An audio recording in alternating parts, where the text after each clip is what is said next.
For the first time in my life, I was late. New York was stuck in pre-Christmas traffic jams. My daughter had a book presentation. I couldn't stand it. Although there were still 2 blocks to the bookstore, I jumped out of the taxi and ran through the slippery streets. It was important for me to be next to her that day, my dear daughter, the meaning of my life. When I went in, the presentation had already started. There were so many people that I stood at the end. Then I heard her joke, which cut me in two like a sword.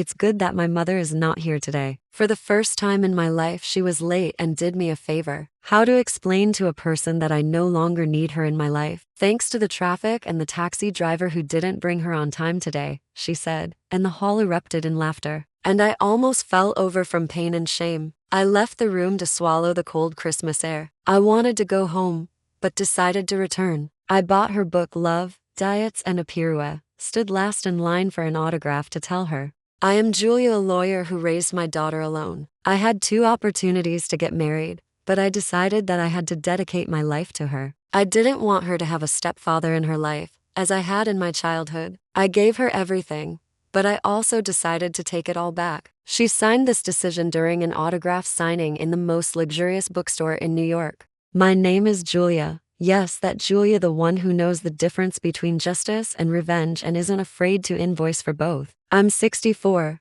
I've worn out 3 pairs of sensible heels in Manhattan courtrooms, and apparently my daughter thinks I'm the punchline to her new brand of glittery self-reinvention. I stood in that serpentine line under chandeliers that looked like they were auditioning for a jewelry ad, clutching her book like it might stop my heart from climbing out of my chest. Love, Diets and a Pirouette. Catchy title. I would have preferred truth, boundaries, and a subpoena. Her readers were the kind of women who smell like grapefruit and ambition. They wore soft sweaters and hard nails. They laughed easily at my child's practice zing lines, and I tried, God help me, I tried not to be petty. But when your own flesh and blood thanks a cab driver for delaying you, you learn something ugly about generosity. It often goes unremarked until you stop giving it. By the time I reached the front, her smile was a stage light, bright, hot, not for me. Name, she chirped, pen poised, the performance flawless. I could have said Mom. I said, Julia. Her hand flinched. A micro twitch. If you've ever examined a hostile witness and found the hairline crack in their story,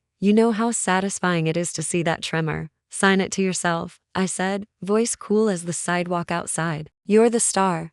The pen hovered. Julia, she whispered, not here. Of course not here, I said. We'll do this scene at home, where there's only one audience member and she's heard all the drafts. I slid a small envelope onto the table, my card. Call me after you've kissed your fans. I walked out before she could gather a counterstrike and stood under the theater awning, snow dissolving on my coat like it had second thoughts. I made myself wait. There's power in waiting. To divorce is avoided taught me that. Also to marriage is avoided, to be precise. I had opportunities, a surgeon with a smile and a golf club, a professor who quoted poets and slept with his students. I chose my daughter, not because I thought men were wolves, because I didn't want her childhood haunted by the stepfather I once had, the kind with a temper that arrived 3 minutes before he did. At home, the apartment smelled like lemon oil and legal pads. My life is neat, files lined up like soldiers, spices alphabetized, grief folded small and tucked in the top drawer. When she finally arrived, she brought a storm with her: the expensive perfume, the chopped off bangs, the winter cold hissing in through the door she didn't fully close. She didn't sit. She paced. You embarrass me, she said. At your event? I asked mildly. By waiting in line and buying your book at full price? You're mocking. No, I'm doing something you forgot how to do. I'm listening to myself. Her jaw, stubborn as ever. My girl has her father's cheekbones and my will. I took her coat, hung it carefully, as if civility were a garment that might be coaxed back on. Let's start, I said. Why that joke? Because it's true. She folded her arms. You were late. You've been late since I was 18 and you decided my life would be your legal brief. Ah, there it was. We never really leave 18. We just learn to dress it better. It's about him, I said. The rocker. Her mouth flattened into the straight line I used to draw math problems over. It was love, she said. The love of my life. He had 6 wives at 28 and a garage for a kingdom. People change, she shot back. People do. I agreed. Statistics don't. He lived in his mother's garage, gave his earnings to child support, and proposed with a beer cap. I said no because you were a child in combat boots, and I wasn't going to let you enlist in someone else's war. You forbade me, she said, voice trembling. You took him from me. I took nothing. I prevented theft. Of your years. Of your tenderness. Of the dream you deserve to save for someone who had a bed and a plan. I paused. He could have pursued you. He could have built something. He built excuses. She looked at the floor like there might be a trapdoor to a softer past. You think you know everything. I know the look you had when he didn't show up for your 19th birthday and sent a text about a gig in Jersey. I know the way you didn't eat cake for 2 days because you said sugar stuck to regret. I remember who walked you home from class in February because your boots had split. You, she said tightly. Me, I said. By design. She took a breath that didn't fit in her lungs. Fine, we're not going to agree. So here's my reality now. You're seeing someone at work. Her eyes were a match. My stomach was a forest. Sam. His name brushed the inside of my mouth like a promise and a mistake. We had kept it quiet, careful. The firm's policy on intra-office relationships was not advisory. It was carved into the stone tablets of our careful. I said softly. She smiled. It wasn't kind. You violated policy. Corporate romances are prohibited. And you're not a paralegal they can swap to a different floor. You're the woman they trot out to soothe panicked clients and flame-throwing judges. If I tell your managing partner, stop. I picked up the truth and held it like a glass I didn't intend to drop. If you tell him, you'll risk Sam's position more than mine. She blinked. That surprised her. She wanted me to plead, wanted the plea to taste like the apology she never got for my intervention at 18. Now you're scared, she said. Good, you should be. I am, I said, and let her hear the right fear. For him, not me. So you'll pay. She was so quick with it I nearly admired her. 200,000 for my silence. I laughed. It was short, dry, my mother's laugh when the landlord tried to pocket her deposit in '68. That's too much, I said. It's the price, she answered. Chin up. You can afford it. And you'll be buying back what you stole. My chance at love when I was 18, my right to choose my own disaster. I don't buy what I can win, I said, but I pay to protect what matters. I opened the desk drawer I keep for emergencies, the drawer that has ferry tickets from summers we survived, the letter from my mother written on cheap paper in a neat hand, and the checks with a ceiling that could make a banker blush. You'll sign a receipt, and you'll go. Her mouth fell open. You'll do it? For Sam, I said, because he is decent, because he believes in clean starts, and if this came down dirty, it would stain his. Because you aren't the villain I'll allow you to be in my story. I wrote the amount slowly, neatly, felt the ache in my wrist like an old weather report, tore the check free. And because I'm tired, she stared at the rectangle of power like it was some rare animal. I knew you'd cave, she said, and the words were needles. I didn't cave, I said. I invested. In time. In proof. In you revealing yourself. I handed her the pen for the receipt I'd typed within 30 seconds of her price. Always go into battle-armed paperwork, not pistols. She signed, a little flourish at the end like punctuation can dignify extortion. She tucked the check in the pocket of her camel coat, eyes gleaming with the victory that would curdle in daylight. At least you finally did something for me, she said. I did plenty, I replied. But if you need to believe that to fall asleep, I won't steal your lullaby. She grabbed her coat and went without asking for a hug. The door clicked. The apartment exhaled. I stood very still, the way you stand after narrowly avoiding a collision, and listened to the silence for messages. My phone chimed. Sam, a small ordinary text. Made it through the budget call. You good? He never overreached, never assumed. I typed back.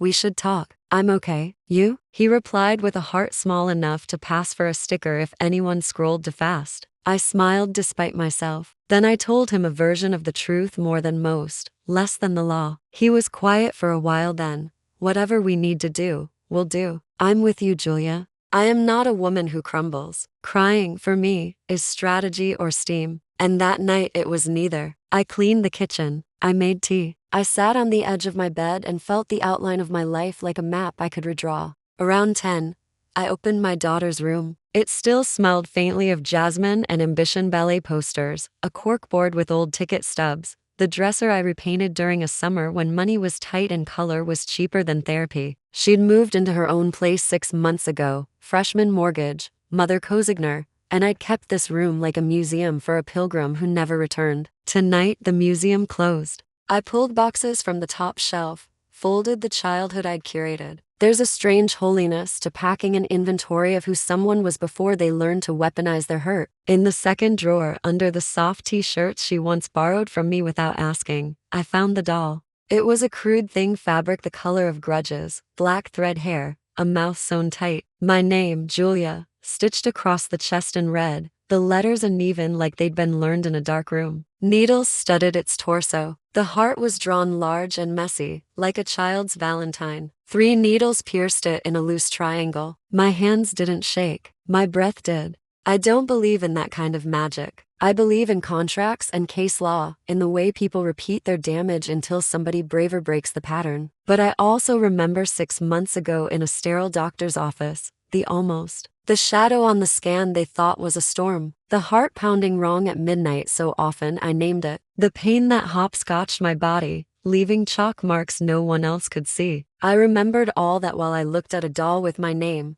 my heart, my daughter's needles. I sat on the bed and felt something old and fierce rise in me, the woman who built a life out of the rubble someone else left her, who could cross-examine a lie into confession with a raised eyebrow, who once made dinner out of a can of beans and stubbornness and told a 5-year-old girl that tomorrow would be warm because I said so. Behind a stack of college notebooks, I found a diary. I didn't hesitate. Privacy is a right. Extortion forfeits rights. I read, page after page of acid rain, insults scaled like fish, wishes that I would exit stage left into whatever afterlife accepts women who loved imperfectly and loudly, fantasies where she married the rocker in a dress the color of rebellion and I stayed home with my opinions and my casseroles. She wrote that I was a jailer, that I wanted to control her so I wouldn't have to live my own life, that I was old, that I was in the way. For what? I said to the empty room, surprising myself with the rawness of it. For keeping the lights on, for being the kind of mother who doesn't sleep when her daughter is a ghost in the night, for every check that bought her choices and every no that saved her from disasters in leather.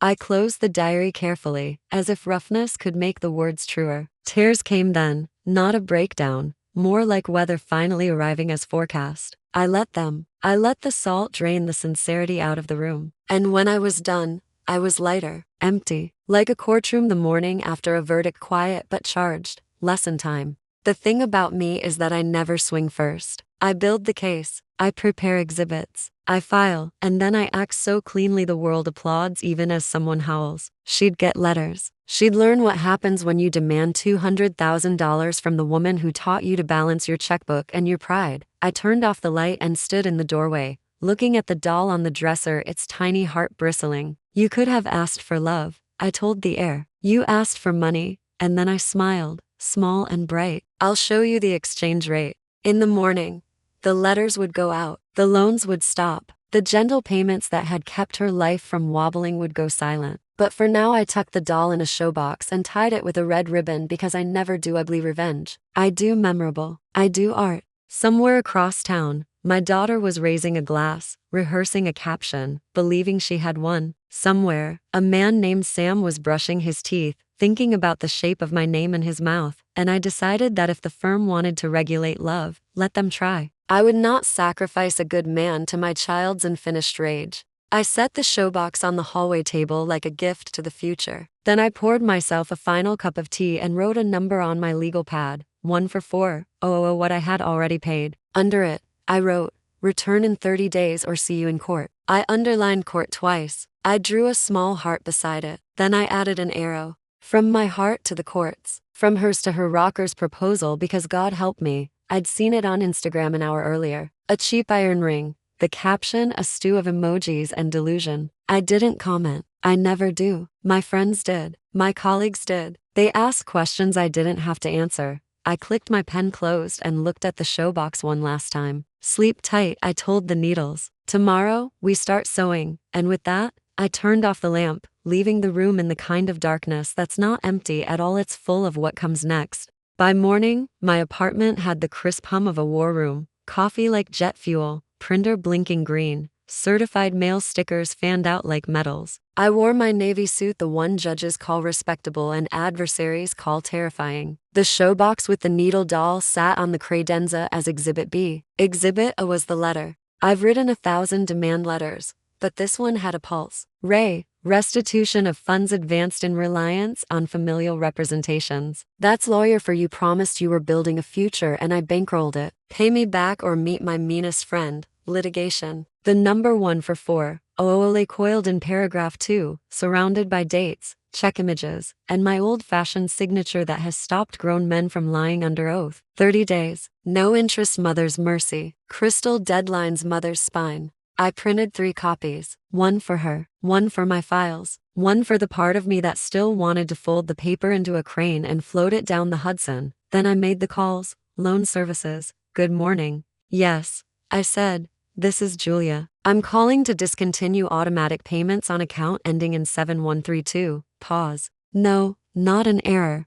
Longer pause. The agent softened her voice into sympathy, the way you do when you hear the word daughter in a sentence with loan and stop. I thanked her, because kindness is a currency I prefer to spend before I use the other kind. Next call. Mortgage servicer. The last payment posted yesterday, the man said, tapping at keys. Do you want to schedule? No, I said. I want to schedule a lesson. I sealed the envelope, the paper rasping with purpose. Then I slid it into the messenger bag that has carried settlement drafts, divorce decrees, and the half-hearted poem a professor once wrote me. On my way out, I tucked the showbox under my arm. It felt light, as if spite had no mass at all until you fed it. The firm's lobby smelled like eucalyptus and billable hours. I nodded at Lori at reception, who gave me the look women in their 50s and 60s exchange when the world assumes we've retired from complication. Still here, still burning. My office is glass and quiet, with a view of the park and a coat stand that has heard secrets in winter. I set the showbox inside the bottom drawer and locked it. Souvenirs can be evidence if you position them correctly.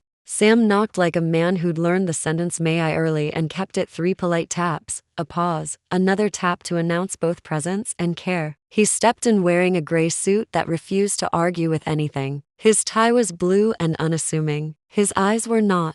You okay? He asked again, and this time the question had elbows ready to push back whatever needed pushing. I told him everything. Not the embroidery, not the theatrical pauses, just the plot, the check, the threat, the doll, the letter I'd sent to our daughter. I almost said our, caught it, and kept going. He sat with it, the way men do only when they want to be men you can keep. You protected me with the money, he said finally, and his mouth twitched like he wanted to argue with my sacrifice but also wanted to kiss my hands for it. You can't protect me from everything. I know, I said. I'm too old to be omnipotent. Let me take something, he said. Give me a job. Take lunch, I said. There's a new place across the street that hypes grain bowls like they cured scurvy. Julia. I looked at him. His quiet was never weak. It was the quiet you get before a good verdict. All right, I said. Here's the job. Whatever happens, don't speak to HR without me. He laughed, a soft marvel. That's romantic. It's the closest I get during office hours. At noon, I walked to the courthouse to file a motion in a case that had nothing to do with my life and everything to do with my sanity. The streets were wet with that particular December slush that has ambition but no integrity. I liked the bite in the air. It reminded me I'm alive and therefore obligated to remain interesting. By 2, my phone buzzed. A notification. A new Facebook post from my daughter public. I didn't click. I've learned not to put my face close to a boiling pot. But then Lori stuck her head in. Julia, she said carefully, you might want to see this. I set down my pen and opened the window. It was a long post, the kind that uses paragraph breaks like drum rolls. She told the world I was controlling, that I had bought her silence regarding my inappropriate office affair. She mentioned policy. She mentioned my name. She did not mention the $200,000 receipt with her signature. The comments were a salad of sympathies and clucks, with a thin dressing of people who know us. I didn't comment. I never will. But my friends did. My colleagues did. One of the senior partners' wives wrote, funny, I've only ever seen Julia buy books, not people. A former client wrote, she saved my house. She can save herself. The post started to buckle under the weight of people who'd met me in real daylight. Across the open office, I heard the whisper vine sprout 100 new leaves. I stood, smoothed my jacket, and went to the managing partner's office. He's a man who collects cufflinks and reputations. He gestured to a seat and looked at me over his glasses, a trick he learned from television. I assume you've seen it. Yes, I said. Is it accurate? If it were, I said evenly, we'd be having this conversation with HR present and my counsel on the line. I held his gaze. It's a family matter expressed inelegantly in public by someone who will regret the permanence of the internet. He considered that, weighted against my billable hours and the number of times I'd walked a case back from the cliff. HR will require a statement. Of course, I said. They'll also require facts. He tapped his pen. Are there facts I should know? Only that I will not allow a private cruelty to compromise a good man's job. Or mine. He nodded, which is what passes for prayer in a law firm. Do what you need to do, Julia. I left with my posture like a ruling. In my office, I drafted my statement, concise, apolitical, surgically sterile. A family member has posted inaccurate statements about my private life. There is no conflict with firm policy. I will address any concerns directly with our. I appreciate the firm's commitment to discretion and due process. I sent it, CC'd no one, and put my hands flat on the desk to feel the grain of wood I'd fought for. At 5, the bicycle messenger delivered the demand letter to my daughter's building. I know because the tracking pinged and because I know the thrill of the law when it arrives wearing a fluorescent bag. At 6, my phone buzzed with a barrage of messages I didn't open. At 7, I unlocked the bottom drawer and took out the showbox. On the lid, I wrote in Sharpie, "Beliefs are needles. Careful where you stick them." Then I taped the receipt, the one with her signature, to the inside, like a museum placard. I was going to deliver it personally, not because I believed in symbolism over strategy, but because sometimes the theater is the point. On my way out, Sam caught up with me at the elevators. "Dinner?" he asked. His hand hovered near mine like a guardrail. "Rain check," I said. "I have an appointment with a ghost. Want me to come?" "No," I said, "but keep your phone on." He nodded, and the elevator doors closed on the soft kind of promise. The night had that crisp, blue-black honesty Manhattan reserves for December. I walked the 12 blocks to her building instead of getting in a cab. It felt right to arrive under my own steam, to let the cold unspool the last of the day's heat so I wouldn't waste it in the wrong room. She opened the door in a sweater too thin for winter and a ring that sparkled like it had been polished with hope. Behind her, on the couch, the rocker sprawled. Denim, a t-shirt with an ironic eagle, hair that wanted to be a religion and was really a habit. He lifted 2 fingers in a salute that said he'd learned manners from movies. Up close, he looked older than my fear and younger than my patience. "Mom," she said, wary as a cat at a bath. "You can't just." I held up the showbox. "Museum delivery." He smirked. "What's in the box?" "Your future if you keep asking stupid questions," I said pleasantly. "May I come in?" She stepped aside, because even children who resent you know not to block a woman bearing documentation. I set the box on the coffee table, a repurposed trunk over a rug that cost more than its weaver made. The apartment smelled like vanilla candles trying to pass for dinner. He kicked a beer can under the sofa with a casual flick of a boot. "So," he said,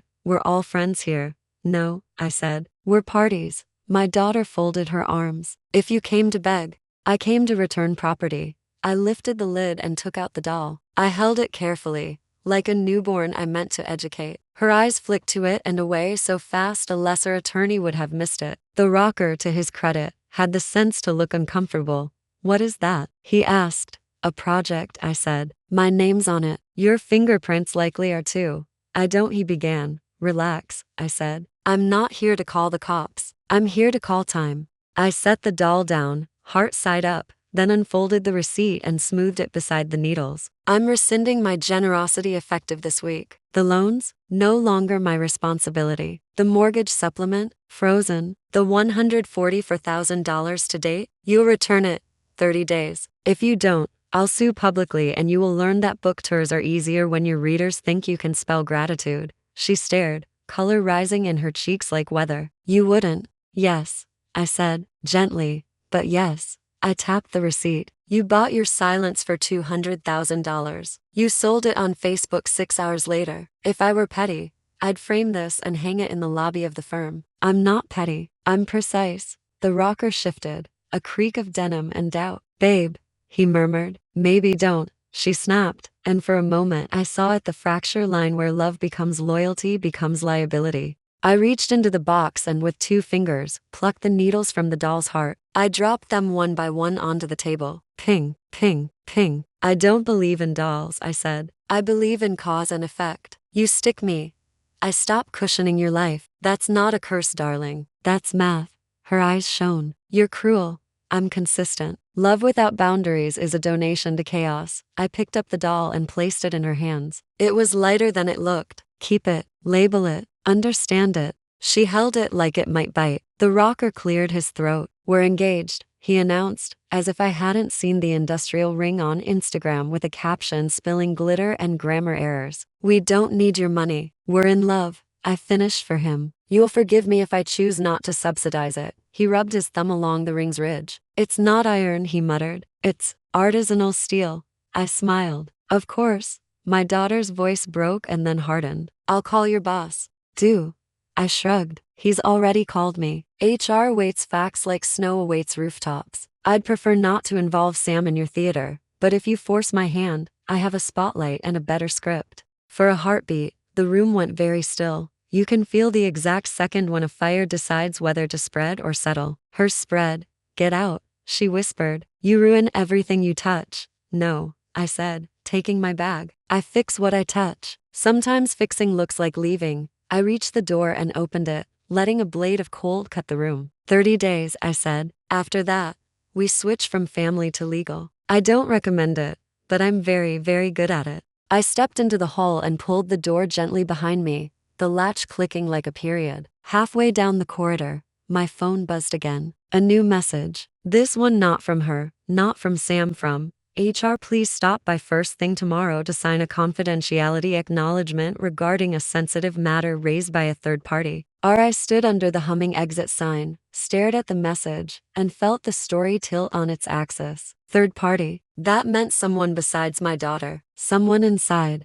I looked back at the door. From inside came a muffled thud, like a box dropping or a choice. My hand tightened around my bag strap, the leather warm from my grip. If not her, who had gone to HR? The elevator opened with a sigh. I stepped in, already assembling possibilities into a case file in my head, and pressed L with the same calm I used to press send on a detonating truth. I didn't sleep that night. I lay there with my robe knotted tight around me, the kind of knot you make when you need armor more than comfort. Outside, the city hummed its lullaby of sirens and delivery trucks, and I stared at the ceiling, counting possibilities instead of sheep. Someone had gone to our, not my daughter, that much I was sure of. She preferred her wars public, dramatic, and self-filmed. This was quieter. This had a lawyer's handwriting behind it. When dawn leaked through the blinds, I was already dressed. Black pencil skirt, cream blouse, hair twisted up in a way that said competent, not contrite. I caught my reflection in the hallway mirror. My face looked calm enough to pass a polygraph,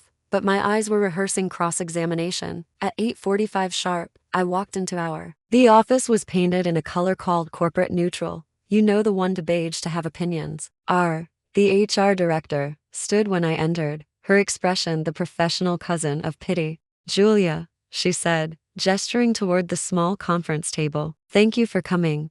Wouldn't miss it, I replied, sitting down. I hear I'm the subject of a sensitive matter. She folded her hands. You know how seriously the firm takes our non-fraternization policy. Of course, I gave her the lawyer's smile that looks like cooperation but smells like strategy. Are we talking hypothetically or personally? She hesitated a beat too long. An anonymous complaint has been filed alleging that you're in a relationship with another employee, specifically, Mr. Samuel Hart. I nodded slowly, as though the information had just landed, delicate as snow. Inside, I was building timelines like barricades. Anonymous meant either my daughter or someone else close enough to smell the truth. And what does the complaint allege beyond the obvious? I asked. That this relationship may have influenced case assignments. Influenced? I repeated, savoring the word. As in, I slipped Sam a better workload in exchange for candlelight and Thai takeout. Her cheeks flushed slightly. We have to investigate. You know the drill. I wrote the drill, I reminded her. I trained half the department on the ethics manual.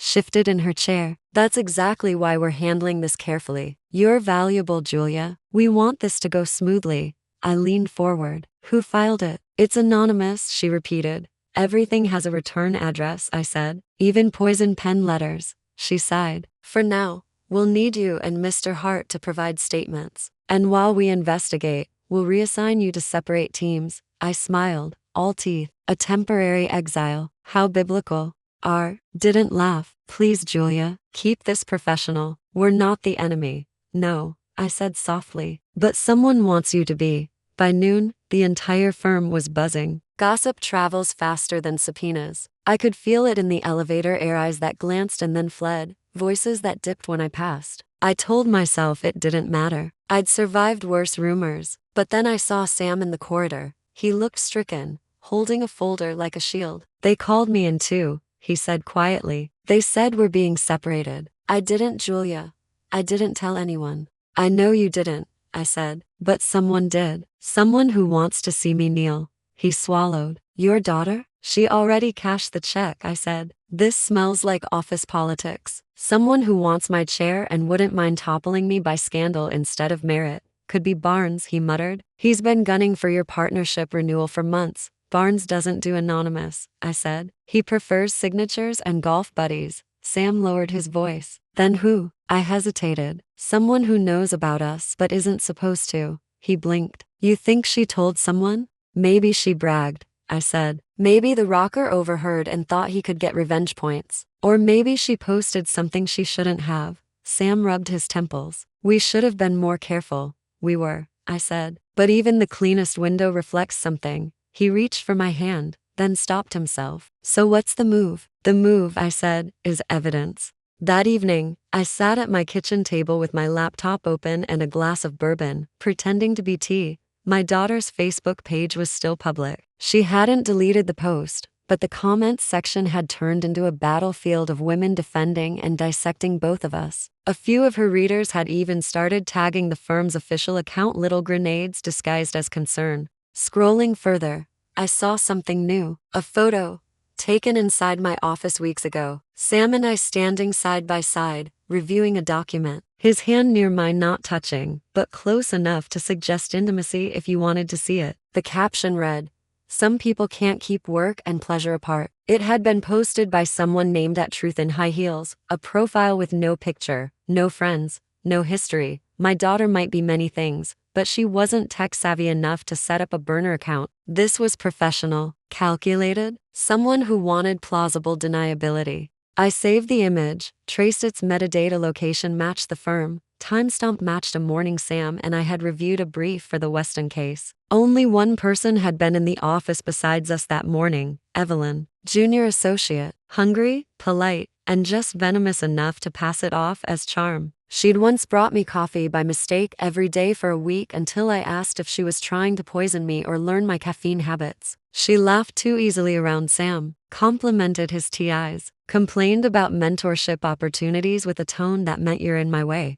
I sat back, bourbon sharp in my throat. The anonymous complaint wasn't just about ethics, it was strategy. Remove the queen, clear the board. My phone buzzed. Sam again. HR meeting tomorrow at 10. You'll be there? Always? I texted back. Then, after a pause, don't wear the blue tie. She likes the blue tie. The next morning, I arrived early. HR had that same artificial stillness, like air-conditioned suspicion. Sam sat across the table, looking like a man trying to memorize calm. Entered with a folder thick enough to be insulting. Thank you both for your cooperation, she began. We've reviewed the complaint and relevant evidence. Evidence, I asked. She slid the printed photo across the table. This was submitted along with the complaint. It appears to show physical proximity. I laughed, a clean, sharp sound that startled even me. Proximity is not policy violation, If it were, every elevator ride would be a scandal. Sam's knuckles were white on the table edge. Continued. Until this is resolved, the partners have decided to suspend you both paid leave pending review. I nodded slowly. Suspension, classic maneuver, keeps the firm looking virtuous while the wolves sniff for blood. Julia, I understand, I said, standing. Just one question. Did the anonymous complainant use the alias Truth in High Heels? Blinked. How did you? Because, I said, slipping a flash drive onto the table. I traced the metadata on that post. It originated from the firm's Wi-Fi, specifically, the guest account assigned to one Evelyn Marsh. RE's eyes widened. That's a serious accusation. It's not an accusation, I said. It's a fact. And facts, as you know, are my love language. I turned to Sam. I'll see you outside. As I left, I caught a glimpse of Evelyn through the glass wall, sitting at her desk, pretending to type. She looked up, met my gaze, and smiled, a slow, serpentine curl of lips that said checkmate. Oh no, sweetheart, not yet. That night, I went home to silence. My daughter hadn't called, though I knew she'd seen the Facebook backlash. Half her followers were apologizing to me by tagging her in their apologies. I poured another bourbon and opened a new document on my laptop. Title: Contingency Plan. First item: subpoena Evelyn's digital activity if HR doesn't act. Second, freeze daughter's accounts tied to my name, utilities, subscriptions, everything. Third, dinner with Sam. Not to mourn, to strategize. I sat back staring at the list. Then I laughed, low and bitter. Somewhere between motherhood and management, I'd become a general. The city outside glittered like it was applauding my stubbornness. I raised the glass toward the window. You picked the wrong woman to ambush, I told the skyline, and somewhere, deep down where even anger can't reach, a quieter thought answered, maybe they picked the right one to fear. When a woman like me gets suspended, the city notices. The firm doesn't just lose a lawyer, it loses its firewall. The one who remembers which partners cheated on their taxes and which clients accidentally confessed to crimes over cocktails. I wasn't worried about unemployment. I was worried about underestimating how deep this betrayal went. I woke up the next morning at 6, because habit is stronger than humiliation. The calendar on my kitchen wall still bore the scrawled words, book launch 7:00 p.m., now boxed in red ink with a new note beneath: doll, needles, silence. It looked almost artistic. If revenge had a gallery, this would be the opening exhibit. I made coffee, strong enough to apologize for everything. Then I sat at the table and opened my laptop. The first thing I did was log into the firm's secure server. They hadn't revoked my access yet, which was their first mistake. HR suspension or not, I still had credentials, and I knew exactly where to look. Evelyn Marsh had been at the firm 2 years. Her billing record was spotless to spotless. Nobody bills that perfectly unless they're laundering their time. I ran a quick audit, cross-referencing client case numbers. There it was, 4 identical blocks of hours logged during weekends. I knew she'd been posting beach photos. A liar with a tan so predictable. I exported the data and smiled. A neat little bundle of truth, wrapped in legalese and digital timestamps. I'd feed it to HR when the time came, but not yet. No, I had something more theatrical in mind. If Evelyn wanted to weaponize my private life, I'd use her ambition as the rope she'd hang herself with. My phone buzzed. Sam, dinner tonight? Neutral ground. I'll cook.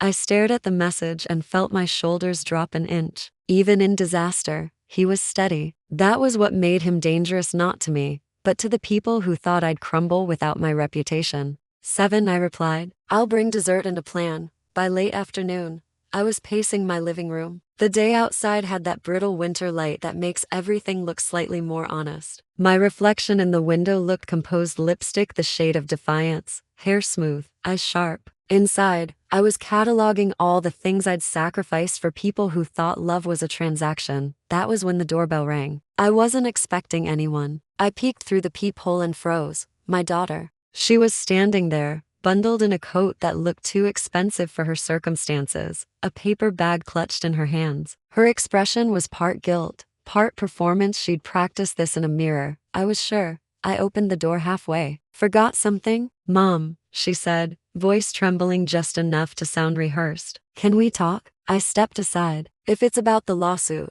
my lawyer's rates are higher than you remember. She winced. I didn't come for that. Good, I said. Then you came for what? She walked in, glanced around like she was searching for a memory she'd misplaced. I saw the post.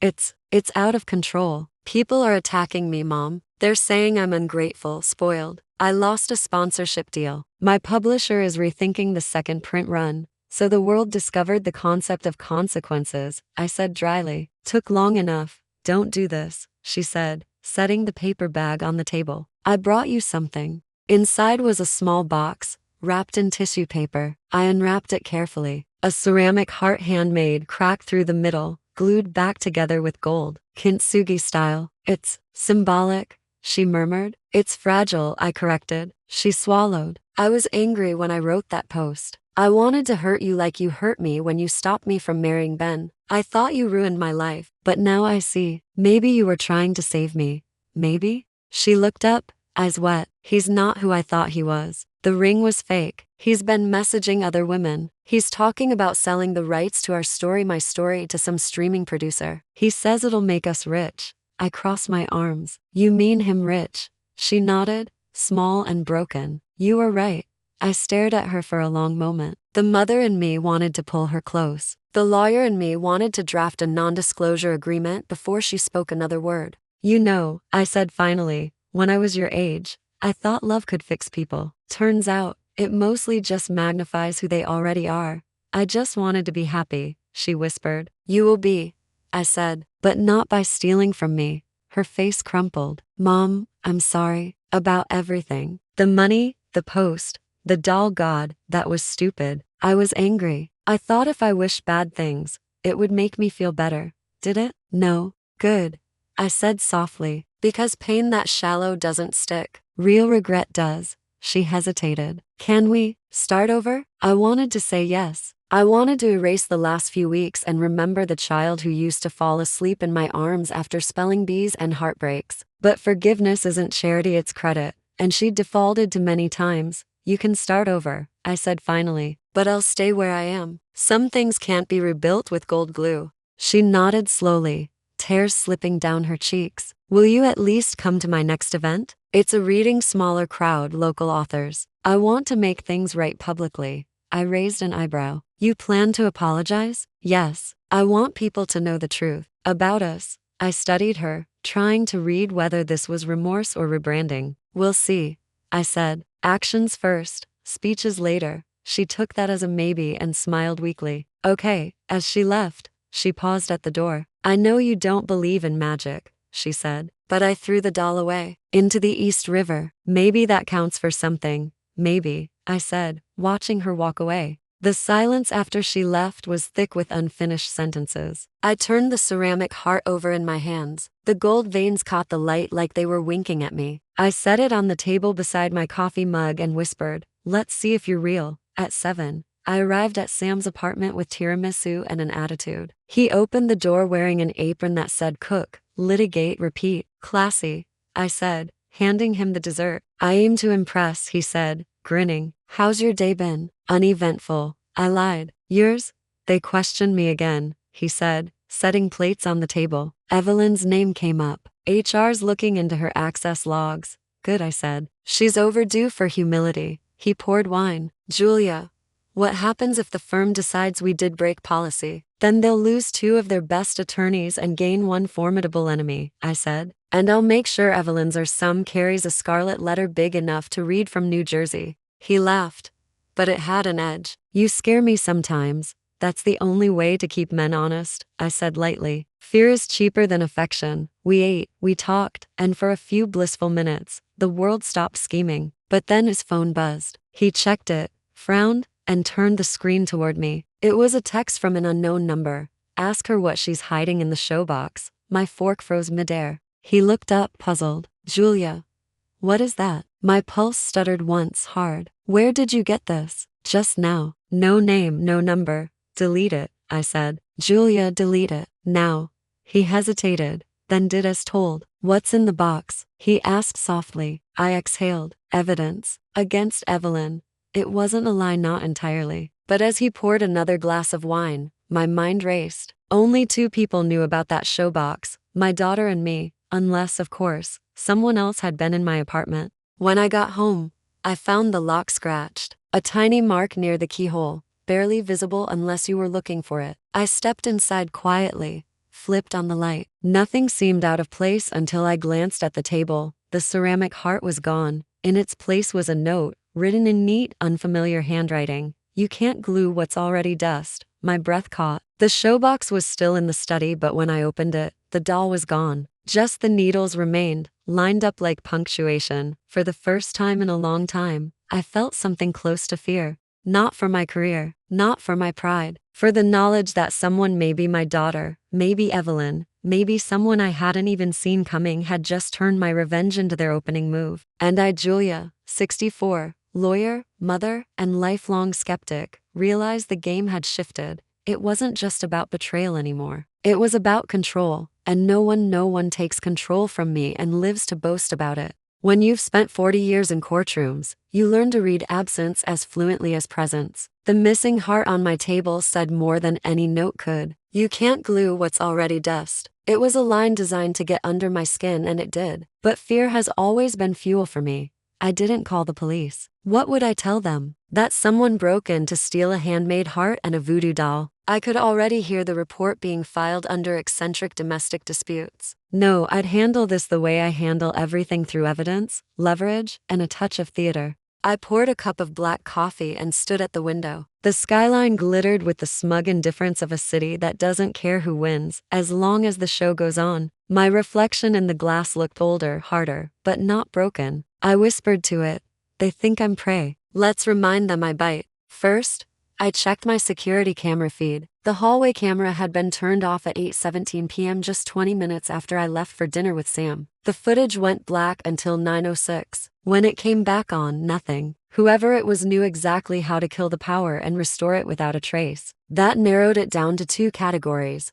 someone with professional experience or someone who'd been in my home before. My daughter had keys. Evelyn had motive. Sam had access. The thought stung like cold wind, but I've learned not to ignore the impossible just because it's inconvenient. I grabbed my phone and dialed my daughter first. She answered on the third ring, voice groggy. "Mom, it's after midnight. Someone broke into my apartment," I said. "The heart you brought me? Gone."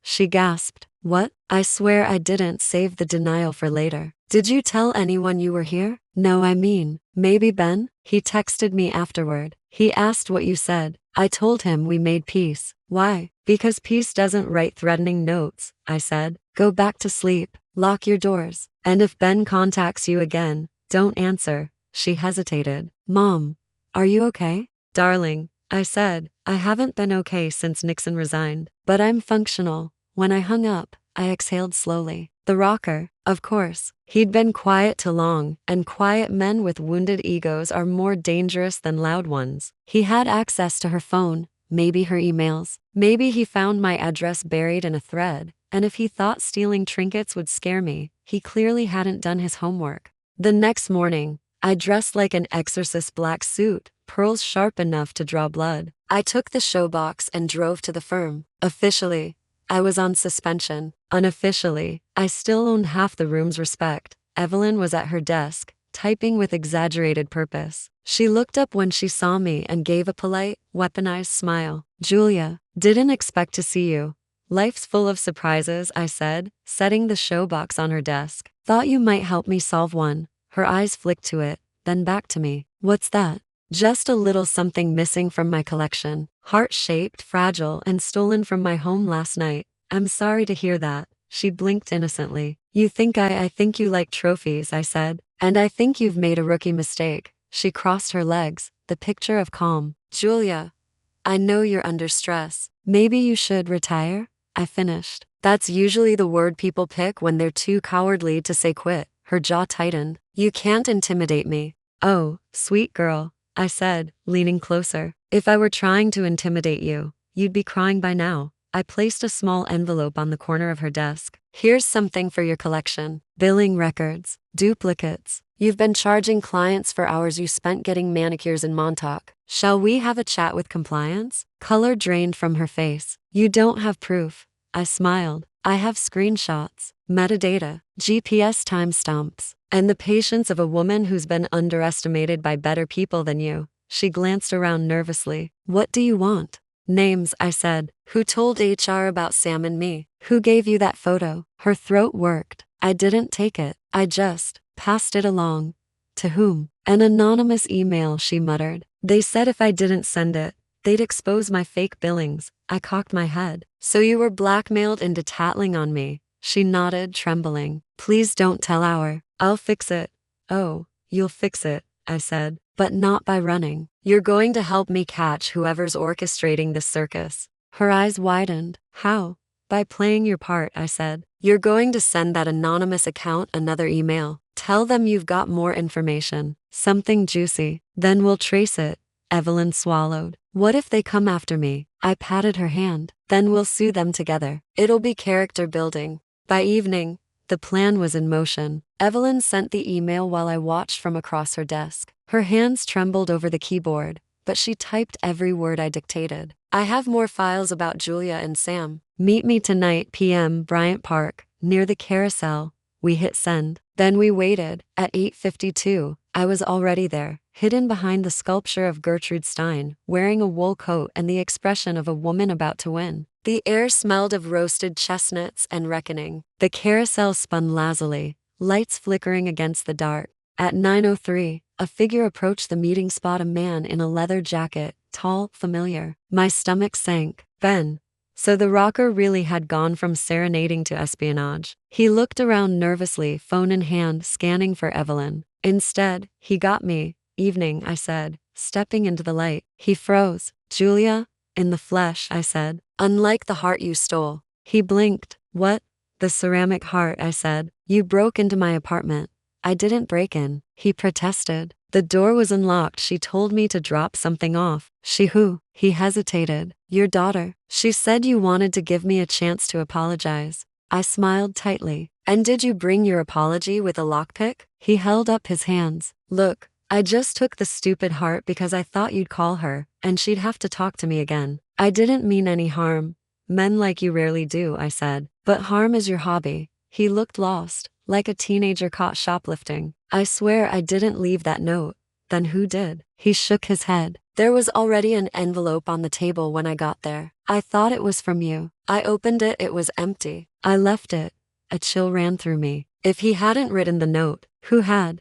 Ben shifted awkwardly. Can I go? Yes, I said. But if you text her again, I'll file a restraining order so airtight you'll need NASA clearance to breathe near her zip code. He swallowed hard and left. I watched him disappear into the crowd, my mind spinning. The rocker had been a pawn, loud, reckless, but ultimately harmless. Someone else was moving the pieces. Someone with precision. Someone who knew me well enough to unlock my door, bypass my cameras, and leave messages meant to rattle, not destroy. When I got home, I checked the showbox again. Still empty. But beneath the needles, I noticed something new, an indentation, faint but deliberate. Letters carved into the cardboard. Esh, Sam Hart. I stared at the initials until my vision blurred. It couldn't be. But then again, he had the access. He had the timing. He had every reason to make sure I depended on him, trusted him enough to ignore the shadows. And if he'd decided that love was just another strategy, I whispered to the empty room,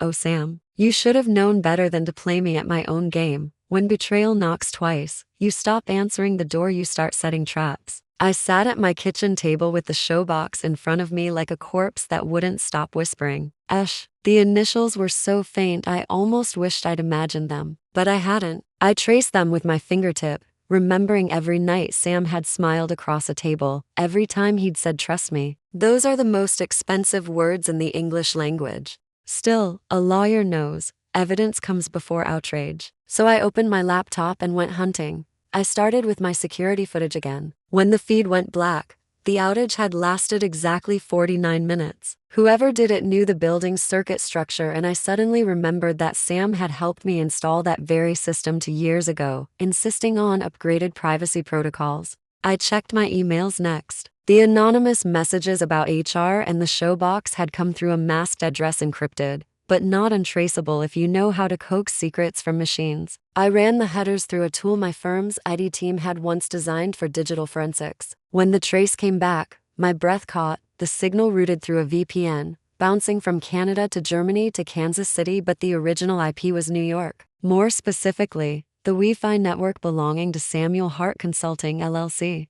I laughed, not loud, not bitter, just that low, incredulous chuckle you make when the universe forgets you've already paid your dues. Sam had a shell company, a quiet one. He'd mentioned it once, in passing, a side business for freelance advisory work, he'd said. I hadn't cared at the time, but now, I smelled something rotten beneath the varnish. He'd gone to HR, started the rumor, leaked the photo, and maybe even planted those initials to make sure I'd find them. But why? The phone rang before I could answer my own question. His name glowed on the screen. Julia? His voice was tight, careful. Can we talk? Always, I said sweetly. Where are you? Still at the firm. They want to meet with us tomorrow morning. I think Evelyn talked. She told them something about blackmail. Did she? Yes. Julia, we need to get our stories straight. I couldn't agree more. Come by my place tonight, he said. We'll figure it out together. The words together and figure it out sounded like music written for fools. But I wasn't one anymore. I hung up, poured myself a generous measure of scotch, and called Evelyn. She answered on the first ring. Julia, I sent the follow-up email like you asked. The anonymous account hasn't replied. It won't, I said, because I found him. A beat of silence. Who? Sam, her sharp intake of breath told me everything. No, that can't be right. It's always the ones who hold the ladder steady while you climb. What will you do? Cross-examine him, I said. In private. At 8. I walked into Sam's apartment with a smile that could slice glass. He had dinner on the table: steak, salad, the usual performance of care. The man could sear a ribeye like a saint and lie like a senator. You look tired, he said, pulling out a chair for me. I am, I said. Suspension is exhausting. I've been using the downtime to clean out my files. He poured wine. You'll be reinstated. Once they see there's no case, there's always a case, I interrupted. Just depends on who builds it first. He frowned. Julia, what's that supposed to mean? I reached into my purse and pulled out a small envelope. Recognize this handwriting? He took it, squinted. What is this? The note left in my apartment, I said. You can't glue what's already dust. He looked up sharply. Someone broken? Don't act surprised, Sam. You're better at improv than that. Julia, you know, I said, cutting him off. I ran a little trace this morning. On the anonymous email to our. Guess where it came from? He stayed silent. His silence was an admission wearing a suit. I'll tell you,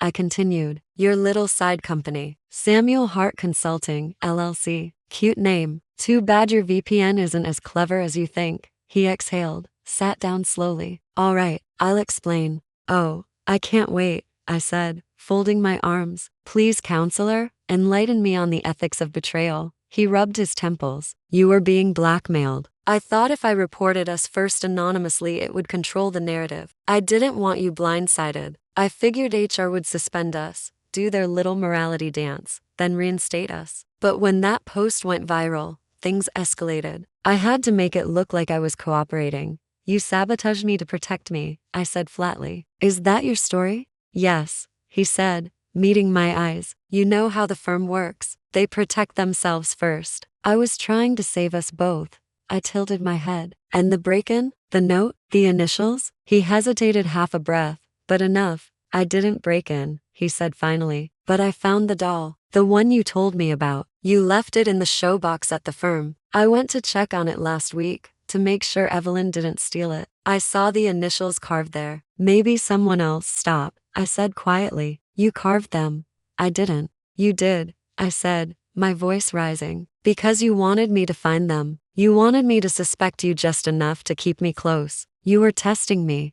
He leaned back, shaking his head. Julia, that's insane. No, I said, standing. It's strategic. You're ambitious, Sam. Always have been. You saw an aging partner with a good reputation and a scandal brewing. A perfect opportunity to climb without getting blood on your shoes. That's not true, he said sharply. Then swear you didn't send the email to our. I can't, he said. Because technically, I did.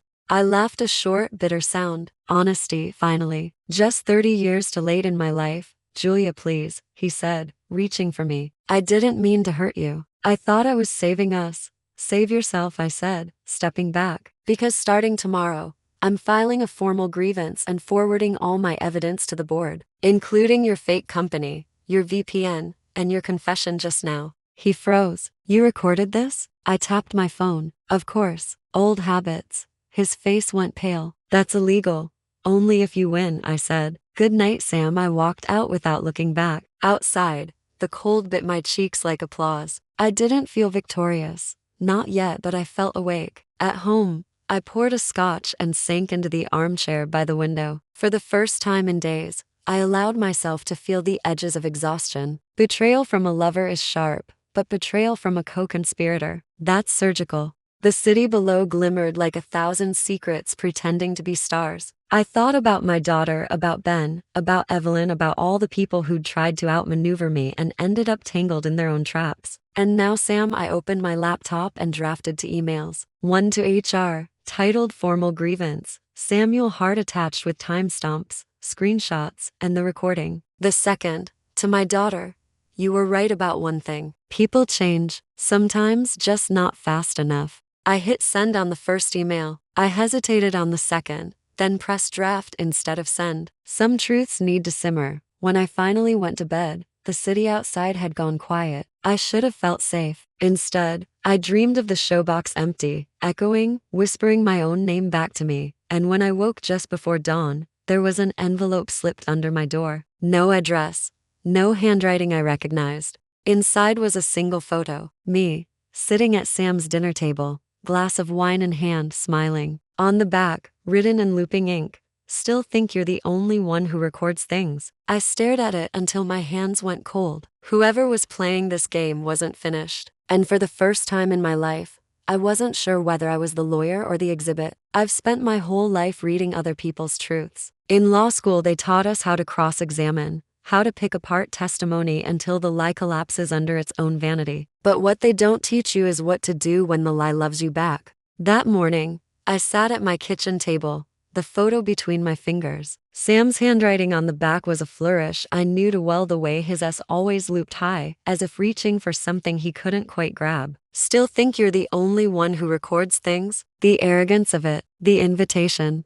I brewed coffee, strong enough to cauterize thought, and I made my plan. It wasn't the neat, surgical kind of justice I used to serve from the bench of my desk. This one would need a stage. He'd be at the firm by 8. HR had called a follow-up meeting for 10. My grievance was already logged. My evidence, unassailable. But I wanted one final moment of theater, something to make the lesson last. I dressed in charcoal gray, pearls, no makeup except lipstick the color of refusal. I packed the showbox in my bag, empty now, its purpose evolved. Then I printed one more copy of Sam's LLC filings, along with his VPN logs, his text transcripts, and the recording from our dinner. A prosecutor's dream, a lover's autopsy. When I stepped into the firm lobby, the receptionist's eyes widened. Julia, they said you were suspended, not silenced, I said, breezing past her. Upstairs, the boardroom was already full. The managing partner, HR director, and Sam himself, his charm polished and ready. He stood when I entered, feigning warmth. Julia, I'm glad you came. We can clear this up. Oh, we will, I said, setting my bag on the table. Shall we begin? The managing partner gestured for me to sit. Julia, these allegations are serious. Mr. Hart insists there's been a misunderstanding. Indeed there has, I said. The misunderstanding being that I was supposed to roll over quietly. I pulled out the folder and slid it across the table. Here's what you'll find: a timeline of anonymous emails, originating from Samuel Hart Consulting LLC. Attached are screenshots of his VPN usage, coinciding exactly with the timestamps of the complaints sent to our. Sam's jaw tightened. That's circumstantial. Then perhaps you'd prefer the recording. I pressed play on my phone. His own voice filled the room. Technically, I did. I sent the email to our silence, the kind that folds itself around a room like a blanket nobody asked for. The HR director looked stricken. The managing partner leaned back, steepling his fingers. Sam, do you have an explanation? Sam's mouth opened and closed like a fish caught mid-breath. I was trying to protect the firm, protect her. It got out of control. It usually does, I said softly. That's the problem with men who mistake manipulation for strategy. He turned to me, eyes pleading. Julia, don't do this. I already did, I said. You built a trap and fell into it. I'm just sweeping up the paperwork. Cleared her throat. Mr. Hart, you're suspended pending termination review. The managing partner nodded grimly. Effective immediately. Sam stood, color draining from his face. You think she's innocent? She was part of this too. I was part of you, I said, briefly. A lapse in judgment, not ethics. He looked at me one last time, searching for mercy. I gave him none. When he left, the air seemed to sharpen, the way it does after a thunderstorm finally admits defeat. Turned to me. Julia, thank you for coming forward. You've been cleared of all wrongdoing. The firm is I held up a hand. Don't finish that sentence. I'm resigning. The room stilled. The managing partner frowned. Julia, that's unnecessary. You've been here 23 years. Exactly, I said. And I refuse to spend year 24 pretending this place didn't almost destroy me. I opened my bag and took out the showbox. I placed it on the table, the same table where deals had been brokered, hearts broken, and reputations stitched back together. This, I said, tapping the lid, is what happens when people forget who they're dealing with. R blinked. What's in it? Nothing, I said. And that's the point. I left before anyone could follow. Outside, the city felt brighter, colder, real. I walked for blocks, letting the December air carve the exhaustion out of me. When I reached Bryant Park, the carousel lights were still twirling in lazy circles, the same place I'd cornered the rocker days before. A man played saxophone near the fountain, the notes spiraling up into the pale winter sky. I sat on a bench and pulled out my phone. A message from my daughter blinked and read, "Mom, the post is gone. I made a statement, told everyone you saved me from a mistake. People are being kind. I'm sorry, truly." I stared at the words until they blurred. Then I typed back, "Good. Let them see the woman I raised, not the one who thought I was her enemy." Another message appeared a minute later. "Can we start over? Maybe dinner?" I smiled faintly. "Dinner, yes. But I'm paying with conditions. No talk of the past. No dolls. No men named Ben." She replied with a laughing emoji and a heart. For the first time in weeks, I let my guard down enough to feel something almost like peace. That evening, I boxed up the remnants of my old life case files, court photos, framed commendations, and sealed them with tape. The apartment felt different already, lighter. I poured myself a glass of wine and stood by the window. Below, the city pulsed with indifference, as always, but for the first time, I didn't mind. Indifference, I realized, was freedom in disguise. The doorbell rang. I frowned too soon for my daughter. I opened it to find a small parcel on the floor. No return address. Inside, wrapped in brown paper, was the missing ceramic heart. A note lay tucked beside it. Some things do glue back together, after all. No signature. Just that looping, arrogant handwriting. Sam's. I held the heart up to the light. The gold seams glimmered. For a brief, dangerous moment, I wondered if I should feel pity. But then I remembered the photo, the manipulation, the way he'd smiled as if control were affection. I set the heart on my mantle, evidence of a case closed. Then I poured another glass of wine and raised it toward the skyline. "To the men who underestimated me," I said aloud, "and to the women who never will again." Somewhere in that glittering city, my daughter was healing. Evelyn was learning humility. Sam was drafting apologies he'd never send. And me? I was free. I'd lost a firm, a lover, and an illusion, but I'd gained something better. Myself, intact, indestructible, and unrepentantly late for nothing ever again. When the clock struck midnight, I lifted my glass one last time. "To Julia," I toasted softly. Verdict delivered. Sentence served. Case closed. And for the first time in 64 years, I didn't need anyone's approval to feel absolved, as if reaching for something he couldn't quite grab.